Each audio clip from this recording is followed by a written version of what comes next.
2023-24 उघडा. त्यानंतर UDIS प्लसमध्ये student mobile उघडा, स्टुडंट मॉड्यूल. त्यामध्ये राज्य करा महाराष्ट्र, नंतर गो करा आणि इथं नंतर शाळेचा यूजर ID आणि पासवर्ड टाका आणि इथं कॅप्चा भरा, लॉग इन करा. त्यानंतर 2024-25 अकॅडमिक इयरला सिलेक्ट करा. त्यानंतर इथं प्रोग्रेशन ॲक्टिव्हिटी ओपन करा. त्यानंतर इथं गो करा. इथं तुमचा वर्ग सिलेक्ट करा, कोणता आहे काय आहे. इथं तुमचे डिव्हिजन सिलेक्ट करा. त्यानंतर इथं पोरांची यादी येते, मुलांची.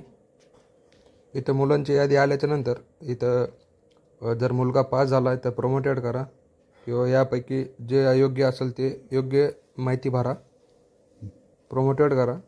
आणि नंतर पुढं इथं मार्क भरा, किती मार्क पडले मुलाला. त्यानंतर किती दिवस उपस्थित होता ते भरा. आणि सगळ्यात महत्त्वाचा कॉलम आहे स्कूलिंग स्टेटस. इथं नाही का, जर तुमच्या शाळेतला जर मुलगा असेल तर स्टडिंग इन सेम स्कूल करा. आणि जर शाळा सोडून गेला असेल किंवा चालला असेल तर left school with TC or without TC करा. जर इथे तुमची तुकडी निवडा आणि सगळं झाल्यानंतर शेवटी वापस रिचेक करून अपडेट करा. झालं. आणि अशा प्रकारे सर्व मुलांची अशी माहिती पूर्ण भरायची. आणि त्यानंतर शेवटी तुम्हाला नाही का फायनलाइज ऑप्शन येईल. ते केल्यानंतर एकाच याची हे येईल, एकाच वर्गाची माहिती भरली जाईल.